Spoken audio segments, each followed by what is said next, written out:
ஆசிரியர் சேவையில் உடனடியாக இணைக்க கோரி ஜனாதிபதி செயலகத்திற்கு முன்பாக இலங்கை பாடசாலை அபிவிருத்தி அதிகாரிகள் சங்கம் ஆரம்பித்த உண்ணாவிரத போராட்டம் இன்று 4வது நாளாகவும் தொடர்கிறது.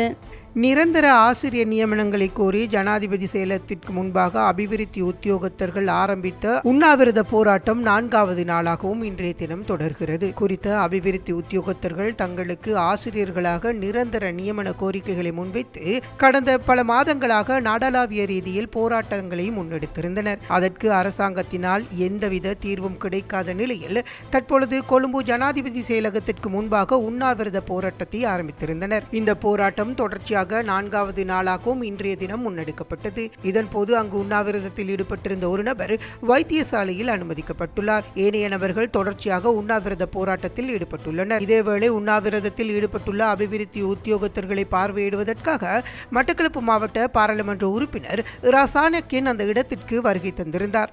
4வது நாளாக தொடர்ச்சியாக சாகும் வரை உண்ணாவிரத போராட்டம் என்ற வகையிலே உணவு தவித்து நான் நிற்கிறேன்.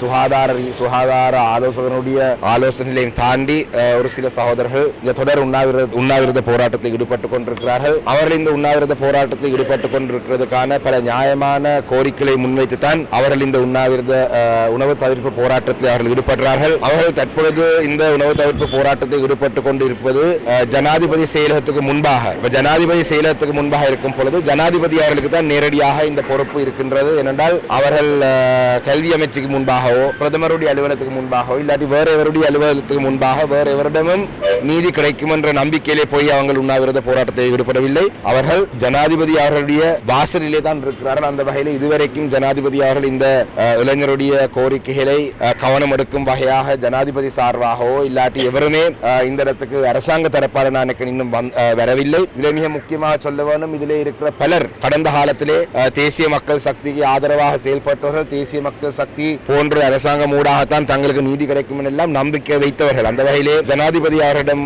ஒரு அன்பான வேண்டுகோள், இவர்களுடைய எந்த ஒரு இளைஞருக்கும் உயிர் சேதமோ இல்லாட்டி உயிருக்கு பாதிப்போ இல்லாட்டி அவங்களுடைய சுகாதார ரீதியாக இன்னும் மோசமான நிலைக்கு போக முதல் உடன் நடவடிக்கை எடுக்குமாறு ஜனாதிபதியிடம் இந்த காலிமுகத்திலே இருந்து நாங்கள் இந்த கோரிக்கை முன்வைக்கின்றோம். இவ்வாறான போராட்டங்களை இந்த நாட்டுக்கு செய்து காட்டியது உங்களுடைய ஜேவிபி கட்சியை சேர்ந்தவர்கள் தான். இன்று உங்களுடைய போராட்ட வடிவங்களை அவர்கள் உங்களுக்கு எதிராகவே உங்களுக்கு எதிராக என்றதை விட உங்களுடைய கவனத்தை ஈர்க்கும் வகையாக செய்து கொண்டிருக்கிறார்கள். அந்த வகையிலே அவர்களுக்காக நீங்கள் இந்த இவங்களுடைய கோரிக்கையாவது குறைந்தபட்சம் கேட்டு அறிய வேண்டும் என்றதை இந்த இடத்தில் நான் சொல்ல விரும்புகிறேன். நன்றி.